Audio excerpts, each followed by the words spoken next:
동백꽃. 겨울 끝에서 피는 영혼의 붉은 숨결. 겨울의 숨결이 가장 차갑게 갈라지는 계절, 그때 가장 붉게 피는 꽃이 있습니다. 동백꽃. 하얀 눈밭 위에서 마치 뜨거운 피방울처럼 떨어지는 이 꽃은 사람들에게 오래전부터 사랑과 죽음의 꽃이라 불렸습니다. 이야기는 제주에서 시작합니다. 일한국 설화의 바다, 제주의 설화라는 해녀가 살았습니다. 바다가 아무리 매서워도 설화는 마치 파도와 한 몸처럼 자연스러웠고 그 모습을 매일 멀리서 바라보는 사람이 있었습니다.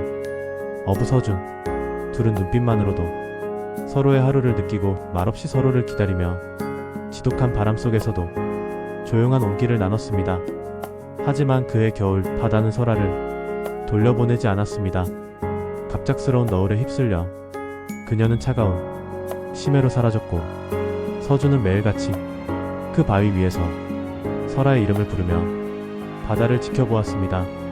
그러던 어느 새벽 서준 역시 폭풍 속으로 사라지며 바다는 둘을 다시 만나게 했습니다. 이 그 후 바위 위에서 피어난 꽃, 이듬해 봄 사람들은 검은 바위에서 처음 보는 꽃을 보았습니다. 붉고도 깊은 빛, 꽃잎이 아니라 꽃 전체가 한 번에 뚝 떨어지는 특징. 사람들은 말했습니다. 설화와 서준의 마지막 이야기가 이 꽃으로 피어난 게 아니겠나. 그 꽃 바로 동백꽃이었습니다. 3일본 전장에 나간 남편을 기다린 여인 유키. 하지만 동백꽃의 애틋함은 한국에서만 이어지는 이야기가 아닙니다. 일본 북부의 한 마을에는 유키라는 이름의 여인이 있었습니다. 사랑하는 남편 타케루가 전장으로 떠나며 말했죠. 유키, 내가 돌아올 때까지 동백나무 아래에서 기다려줘. 그 말은 유키의 마지막 희망이었습니다. 하지만 겨울이 깊어질수록 타케루의 소식은 끊겼고 유키는 밤마다 동백나무 아래에 앉아 그가 돌아오는 길을 바라보았습니다.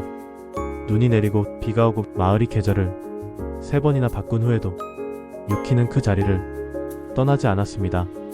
결국 그녀는 동백나무 아래에서 조용히 숨을 거두었고 다음 봄에 그 나무에는 유난히 큰 붉은 동백꽃이 피었다고 합니다.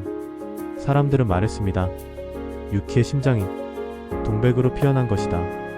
그래서 일본에서는 떨어진 동백을 절대 줍지 않습니다. 사람의 목처럼 떨어진 꽃이다. 그 믿음이 지금도 남아있습니다. 중국 건드리지 않는 꽃. 중국에서도 동백은 절대 줍지 않는 꽃으로 알려져 있습니다. 왜냐면 동백은 떨어질 때 꽃잎이 하나씩이 아니라 머리가 떨어지듯 통째로 떨어지기 때문입니다. 그래서 옛사람들은 이 꽃을 지켜야 하는 영혼의 꽃이라고 부르며 떨어진 자리 그대로 두었습니다. 사랑, 이별, 죽음, 기다림. 동백꽃은 동아시아 전역에서 모두 같은 상징으로 피어나고 있죠. 오동백은 왜 이렇게 슬픈가? 동백꽃은 겨울 바람에도 흔들리지 않는 강한 꽃이지만 떨어질 때만큼은 너무도 조용합니다. 툭! 바람도 소리도 향기도 없이 마치 한 생을 마감하듯 떨어집니다. 그래서 사람들은 이 꽃을 순간의 사랑, 마지막 숨결, 미련의 꽃이라고 불렀습니다. 하지만 떨어질 때 참 잔인한 꽃도 피어있을 때만큼은 세상 어떤 꽃보다 뜨겁고 진합니다. 육붉은 동백 vs 흰 동백. 우리는 보통 붉은 동백만 떠올리지만 동백은 색상에 따라 전설과 상징이 달라지는 꽃입니다. 붉은 동백 피의 사랑, 죽음, 이별, 열정. 흰 동백 영혼, 기다림, 희생, 눈처럼 사라지는 사랑. 연분홍 동백 수줍은 사랑. 줄무늬 동백 혼혈 비극적 사랑의 상징. 황동백 매우 드문 품종으로 기적과 부활을 의미.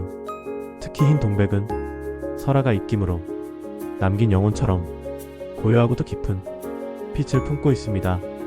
그래서 흰 동백이 떨어진 겨울숲을 보면 마치 눈 위에 하얀 영혼들이 누워있는 것 같다는 말도 있죠. 칠과학으로 본 동백꽃. 동백꽃이 겨울에 피는 이유는 두꺼운 잎과 수분 저장 능력 덕분입니다. 또한 꽃을 보호하는 겨울용 구조를 가지고 있어 한파에도 꽃이 얼어붙지 않습니다. 하지만 떨어질 때는 꽃자루가 매우 약해 꽃 전체가 통째로 떨어지는 구조를 가지고 있죠. 이것이 동백꽃의 모든 전설을 비극과 아름다움 사이로 이끌었습니다. 팔설아의 마지막 장면. 다시 제주로 돌아와 봅니다. 바람이 잦아든 어느 날 마을 사람들은 검은 바위 위에서 서준이 매일 바라보던 그 바다를 보았습니다. 그곳에는 서준과 설아가 사라진 그 자리마다 붉은 동백이 가득히 피어 있었습니다. 그리고 사람들이 말을 아끼며 돌아서려는 순간 한 아이가 조용히 속삭였습니다. 누나가 웃고 있는 것 같아요. 그 말에 마을 사람들은 누구도 동백을 꺾지 않았습니다. 동백은 꽃으로 피어난 영혼이었으니까요. 후 동백이 겨울의 여왕이 된 이유. 눈이 내릴 때 눈 위에 붉게 떨어진 동백꽃 한 송이는 마치 겨울의 심장이 떨어진 것처럼 보입니다. 사람들은 그 장면을 보고 한참을 말없이 서 있다가 이렇게 말합니다. 겨울의 여왕은 눈이 아니고 동백이구나. 겨울의 가장 깊은 상처 속에서도 붉게 타오르는 꽃, 차가운 계절에도 뜨겁게 피는 꽃, 동백은 그렇게 우리를 3번 붙잡는 꽃입니다. 피었을 때 한 번, 떨어질 때 한 번, 기억 속에서 다시 한 번. 신마지막 메시지. 동백은 말합니다. 사랑은 피어날 때도 사라질 때도 참아내야 하는 계절이 있다. 그리고 또 이렇게도 말하는 것 같습니다. 겨울이 깊을수록 마음은 더 붉어진다. 우리의 겨울 끝에서 가장 뜨겁게 피는 꽃 동백. 그것은 아마도 누군가를 기다린 영혼의 마지막 기도일지 모릅니다.